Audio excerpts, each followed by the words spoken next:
आज की इस वीडियो में हम बात करने वाले हैं ऑन चेंज एट्रीब्यूट के बारे में। देखिए ऑन चेंज एट्रीब्यूट क्या है वो समझ लीजिए। Script to be run when the value of the element is changed. जब भी आप किसी HTML के एलिमेंट की वैल्यू को चेंज करेंगे तो जैसे ही आपकी वैल्यू चेंज होगी एलिमेंट की तो कोई फंक्शन रन होगा। वो फंक्शन आप डिक्लेयर खुद करते हैं कि आपको क्या फंक्शन रन कराना है जब भी किसी एलिमेंट की वैल्यू चेंज होगी। देखिए मैक्सिमम जो इस ऑन चेंज एलिमेंट का यूज़ होता है वो सिलेक्ट एलिमेंट में और इनपुट एलिमेंट में मैक्सिमम होता है। मतलब ये आप कह सकते हैं ऐसे एलिमेंट्स जिनको यूज़र द्वारा चेंज किया जा सके उन सभी एलिमेंट में ऑन चेंज एट्रीब्यूट का यूज़ किया जा सकता है। देखिए जब आप कोई फॉर्म या कोई वेबसाइट बनाते हैं तो वहाँ पर जब आप सिलेक्ट एलिमेंट का यूज़ करते हैं तो उसमें आप एक लिस्ट देते हैं, ठीक है। उस लिस्ट में से कोई भी ऑप्शन यूज़र चूज़ कर सकता है तो इसका मतलब वो वहाँ पे चेंज कर सकता है, तो इसका मतलब वहाँ पर ऑन चेंज का जो एट्रीब्यूट है यूज़ हो सकता है। इसी तरह से इनपुट के फील्ड भी हैं। इनपुट फील्ड में यूज़र कोई भी वैल्यू डाल सकता है, तो यूज़र द्वारा ऐसे फील्ड जिनको चेंज किया जा सके उन सभी में हम ऑन चेंज एट्रीब्यूट का यूज़ कर सकते हैं। देखिए यहाँ पर एग्जाम्पल दिए हुए हैं, यहाँ पर आप देख सकते हैं मैंने एक सिलेक्ट का एलिमेंट ओपन किया है और सिलेक्ट का एलिमेंट के बारे में मैं ऑलरेडी पढ़ा भी चुका हूँ। सिलेक्ट का जो एलिमेंट है वो कैसे काम करता है, इससे हमारी एक लिस्ट जनरेट होती है, ठीक है। वो लिस्ट बनाने के लिए हम ऑप्शन का जो एलिमेंट है वो ओपन करते हैं, ठीक है। ये देखिए इस तरह से आप कर सकते हैं। तो चलिए अब प्रैक्टिकल पर देखेंगे कैसे हमें करना है। यहाँ पर आपको सिर्फ समझ लेना है कि ऑन चेंज पर मैंने एक चेंज के नाम से एक फंक्शन बनाया। यहाँ पर आप देख सकते हैं चेंज के नाम से एक फंक्शन है। इस फंक्शन को मैंने यहाँ पर कॉल किया है। ये कॉल कब होगा, जब भी यूज़र लिस्ट में से कुछ चेंज करेगा, किसी ऑप्शन को चूज़ करेगा, ठीक है, तभी ये वाला फंक्शन कॉल हो जाएगा। और फंक्शन को कॉल होने पर आपको क्या इवेंट फायर करना है, क्या एक्शन परफॉर्म करना है, उसका कोड आप यहाँ पर लिखते हैं, राइट कोड हेयर की जगह। चलिए प्रैक्टिकल करके देखते हैं। देखिए सबसे पहले हम क्या करते हैं, देखिए ये पहला है, यहाँ पे हम इसको हटा देते हैं, ठीक है, खत्म इसको, ठीक है। अभी मैं क्या करता हूँ, यहाँ पर मैं एक मेन्यू बनाता हूँ सिलेक्ट से, ठीक है। ये सिलेक्ट से मैंने एक मेन्यू बनाऊंगा। सिलेक्ट में मैं यहाँ पे सबसे पहले ऑप्शन लिखूंगा, ठीक है, ऑप्शन। और यहाँ पर ऑप्शन में मैं यहाँ पे लिख लेता हूँ, मान लीजिए मैं यहाँ पर फ्रूट्स के नाम लिख लेता हूँ, ठीक है, ऑरेंज। और यहाँ पे मैं Ctrl+C से कॉपी करके और यहाँ पे पेस्ट और यहाँ पे पेस्ट, केवल 3 वैल्यू लिख लेता हूँ, ठीक है। मैंगो यहाँ पे लिख लेता हूँ और यहाँ पे मैं लिख लेता हूँ बनाना, ओके, ये हो गया। अब देखिए यहाँ जो मेरे पास में सिलेक्ट की जो मेरा ओपनिंग टैग है, मैं यहाँ पर इसको एक आईडी दूंगा ताकि इसको टारगेट कर सकूँ, ठीक है। तो यहाँ पे लिखता हूँ मेन्यू, ओके। और मेन्यू लिखने के बाद मैं यहाँ पर जो ये ऑप्शन है इनको वैल्यू प्रोवाइड करूँगा। देखिए जो मैंने आपको पहले भी बताया था जब सिलेक्ट को पढ़ाया था कि यहाँ पर जो आप वैल्यू दिखाते हैं ये सिर्फ दिखाई देती हैं, लेकिन जब हम जावास्क्रिप्ट को पढ़ेंगे इनको जब चेंज किया जाएगा तो इनकी वैल्यू यहाँ से उठेगी ऑप्शन से, ठीक है। तो यहाँ पे आप लिखेंगे value equals to orange, okay, ये हो गया। सेम इसी तरह से आप यहाँ पर भी लिखेंगे value equals to mango, okay, ये हो गया। इसी तरह यहाँ पर भी लिखना है आपको वैल्यू इक्वल्स टू बनाना, ये हो गया, ठीक है। अब देखिए इन सभी ऑप्शंस को मैंने वैल्यू दे दी है और साथ ही इनके यहाँ पर जो दिखाई देंगे लिस्ट में नाम वो भी मैंने यहाँ पर दिखा दिए हैं, ठीक है। अब देखिए Ctrl+S से सेव करके मैं आपको एक बार रिफ्रेश करके दिखाता हूँ आखिर दिखाई कैसा दे रहा है। ये देख सकते हैं आप, यहाँ पर हमारी लिस्ट जनरेट हो गई है ऑरेंज, मैंगो और बनाना, ठीक है। इनको क्लिक करने पर कैसे फंक्शन को रन करना है वो देख लीजिए। आप अपने हिसाब से अपना लॉजिक बना सकते हैं। आप नॉर्मली मैं आपको एक लॉजिक बना के दिखाऊंगा, ठीक है। यहाँ पर देखिए मैं यहाँ पर एक पैराग्राफ बनाता हूँ, ठीक है, पैराग्राफ बनाऊंगा। इस पैराग्राफ में मैं अभी कुछ भी नहीं रखूँगा, इसको एक आईडी दे दूँगा पैरा के नाम से, ठीक है। एक आईडी मैं यहाँ पे देता हूँ पैरा, ठीक है। Ctrl+S से सेव कर लिया। अब देखिए मेरे पास में एक मेन्यू भी आ गया है और एक मैंने पैराग्राफ का एक यहाँ पर टैग भी ओपन कर दिया, ठीक है। अभी देखिए मैं करना क्या चाहता हूँ, मैं ये चाहता हूँ कि जब यूज़र यहाँ पर सिलेक्ट पर जो मैंने मेन्यू बनाए हैं इन पर जैसे ही क्लिक करें, जैसे मान लीजिए उसने ऑरेंज पर क्लिक किया तो इस पैराग्राफ में ऑरेंज आ जाना चाहिए, ठीक है। और जब वो बनाना को इसको बनाना को या मैंगो को चूज़ करेगा तो यहाँ पर वही वैल्यू फिल हो जानी चाहिए। तो उसके लिए मैं यहाँ जावास्क्रिप्ट में कोड लिखूँगा, ठीक है। तो देखिए सबसे पहले मैं एक फंक्शन यहाँ पे बना लेता हूँ। देखिए ये मेरा फंक्शन हो गया। इस फंक्शन से मैं चाहता हूँ कि जब कोई यूज़र इसको यहाँ पे काम कर लेते हैं, जब यूज़र इसको चूज़ करेगा किसी एक ऑप्शन को तो यहाँ पर क्या होगा वो देखिए। मैं यहाँ पर मैंने इसको आईडी दी है मेन्यू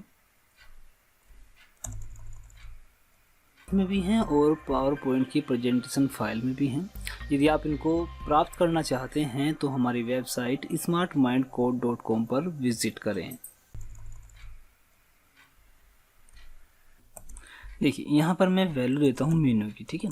अब देखिए एक चीज़ आपको ध्यान रखनी है, हमें यहाँ पर एक वेरिएबल ले लेना है। तो देखिए वेरिएबल लेता हूँ मैं x और x इक्वल्स टू x में मैं यहाँ पर इसकी वैल्यू को यहाँ देखिए मैंने क्या किया, ये फंक्शन कॉल होगा और फंक्शन मैं यहाँ पर कॉल कब करूँगा, जब ये चेंज होगा। तो मैं यहाँ पर एक ऑन चेंज का एट्रीब्यूट लगाता हूँ और इस एट्रीब्यूट में मैं एक फंक्शन कॉल करता हूँ फन के नाम से, ठीक है। ध्यान दीजिएगा मैंने क्या कहा है कि जो सिलेक्ट का मेन्यू है इसमें जो ऑप्शन खुलकर आएंगे उनमें से जैसे ही कोई सिलेक्ट होगा, मतलब ऑन चेंज का ये एट्रीब्यूट ये चालू हो जाएगा और ये क्या करेगा, फंक्शन नाम के एक फंक्शन को कॉल कर देगा, फन नाम के फंक्शन को। और ये फन क्या कर रहा है, देखिए इसने क्या किया, एक वेरिएबल बनाया और वेरिएबल में उसने क्या किया, document dot gate element by ID, मतलब ये वाली आईडी, ठीक है।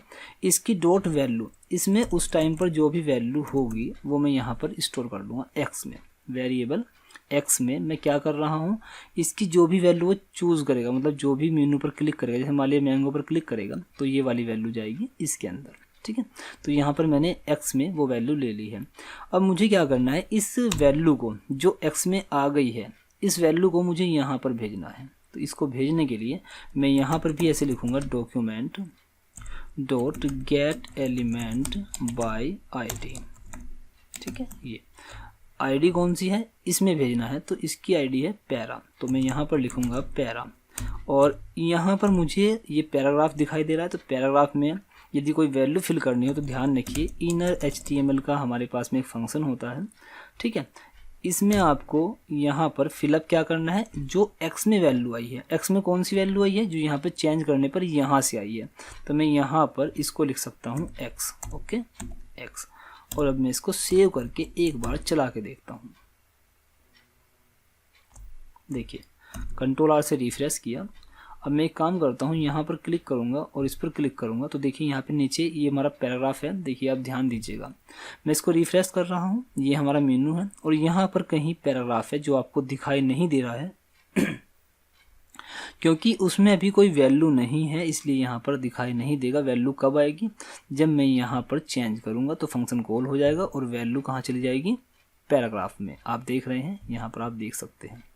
मैं ऑरेंज को चूज़ करूँ तो यहाँ पे ऑरेंज आ रहा है। तो एक तरीका और भी है, आप इसको अच्छे से समझ लीजिए। मैंने क्या किया है, यहाँ पर लिखा है document dot gate element by ID और इक्वल्स टू एक्स के। तो इसमें आप क्या कर सकते हैं, इसमें ऐसा भी कर सकते हैं। देखिए आप एक काम करिए, मैं यहाँ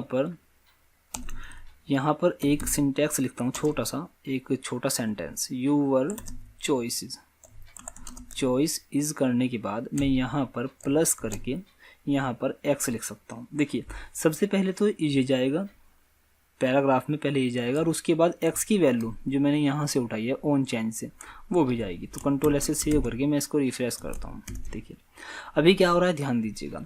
अभी केवल पेज रिफ्रेश किया है और पेज रिफ्रेश करने से केवल यहाँ पर मेनू जनरेट हुआ है और जैसे ही मैं यहाँ किसी एक ऑप्शन पर क्लिक करूँगा तो ऑन चेंज का जो फंक्शन हमने अभी लगाया है, जो इवेंट अभी लगाया है वो रन हो जाएगा और जब रन होगा तो फन नाम का जो फंक्शन है वो कॉल होगा। और उस फन नाम के फंक्शन में मैंने सबसे पहले जो ये हमारी मेनू है इसको टारगेट किया है और बताया है कि इसमें जो भी वैल्यू हो वो पैराग्राफ में स्टोर कर दी जाए। और साथ ही साथ जब स्टोर करे तो एक सिंटैक्स भी मैंने वहाँ पे लिखा है, एक सेंटेंस छोटा है, यूवर चॉइसेस। जैसे मैं क्लिक करूँगा, देखिए यूवर चॉइस इज मैंगो। देखिए यहाँ पे स्पेस नहीं दिया है, तो एक काम कर लीजिएगा, यहाँ पर आप एक स्पेस दे दीजिएगा, ठीक है। Ctrl+R से रिफ्रेश करिए। देखिए ऑरेंज पहले से सिलेक्ट है तो मैं यहाँ पे मैंगो सिलेक्ट करता हूँ, तो ये देखिए यूवर चॉइस इज मैंगो, ठीक है। उसके बाद your choice is banana, your choice is orange, ठीक है। तो इस तरह से आप किसी भी मेनू बार को किसी भी ड्रॉप डाउन मेन्यू को डायनामिक बना सकते हैं। ठीक है, एक बात का ध्यान जरूर रखना है कि यहाँ पर जो वैल्यू आ रही है, देखिए ध्यान दीजिए मेरी बात को, क्या मैं कह रहा हूँ आपको। यहाँ पर जो वैल्यू आ रही है, ये वैल्यू यहाँ पर देखिए कैपिटल ओ है, ये वाली वैल्यू मैंने आपको पहले ही बताया है कि वैल्यू यहाँ पर ये सिर्फ नाम दिखाई देंगे, वैल्यू जो आएगी वो ये वाली आएगी जो अंदर आपने लिखा है वैल्यू में। ठीक है, आपको समझ में आ गया होगा। देखिए यहाँ पर मैंने स्मॉल लिखे हैं, यहाँ पे मैंने कैपिटल लिखे हैं, ओ कैपिटल है, एम कैपिटल है, बी कैपिटल है। आप यहाँ पर ध्यान दीजिए, जब मैं यहाँ पर देखिए यहाँ पर क्लिक कर रहा हूँ, देखिए सब में क्या है, ओ कैपिटल है, एम कैपिटल है, बी कैपिटल है। मैं यहाँ पर बनाना को चूज़ कर लेता हूँ, तो देखिए यहाँ पर बी कैपिटल नहीं आ रहा है। क्यों नहीं आ रहा है? क्योंकि मैंने यहाँ पे जो वैल्यू दी है वो स्मॉल में दी है, तो इससे कोई मतलब नहीं है। यहाँ पर आप कुछ भी लिख दीजिए। देखिए मान लीजिए मैं यहाँ पर कुछ भी लिख दूँ, सपोज कीजिए मैं यहाँ पे लिख देता हूँ ये वाला, और मैं उसके बाद यहाँ पर रिफ्रेश करता हूँ। अब देखिए मेनू बार में तो ये आएगा उल्टा सीधा जो मैंने लिखा है JDN कुछ भी, लेकिन इसके अंदर जो वैल्यू है वो बनाना है, तो यहाँ पर बनाना शो होगी, सिर्फ यहाँ पर दिखाने वाली वैल्यू है ये। ठीक है, इनके अंदर की जो वैल्यू है ऑप्शन की यहाँ पर वही प्रिंट होगा। ठीक है, तो ये हमने आज सीखा है। उम्मीद करता हूँ जो आपको मैंने बताया है वो सभी आपको क्लियर हो गए होंगे। ऑन चेंज का एट्रीब्यूट हम कैसे यूज़ करते हैं, कहाँ पर यूज़ कर सकते हैं, वो भी मैंने क्लियर कर दिया है। ये सारी बातें बताने के बाद यदि आपको अब भी कोई डाउट है तो बेझिझक आप मुझे कमेंट में पूछ सकते हैं। जिन लोगों को वीडियो पसंद आया है तो कमेंट के जस्ट नीचे कमेंट बॉक्स है, वीडियो के जस्ट नीचे कमेंट बॉक्स है, वहाँ पर यस लिख के मुझे रिप्लाई करिएगा। ठीक है, जिनको कुछ समझ में नहीं आया है, कहीं पर कोई प्रॉब्लम है, कोई त्रुटि है, कुछ समझ में नहीं आ रहा है, वो मुझे कमेंट के माध्यम से पूछ सकता है क्या प्रॉब्लम है। मैं आपकी प्रॉब्लम का सॉल्यूशन करने की पूरी कोशिश करूँगा।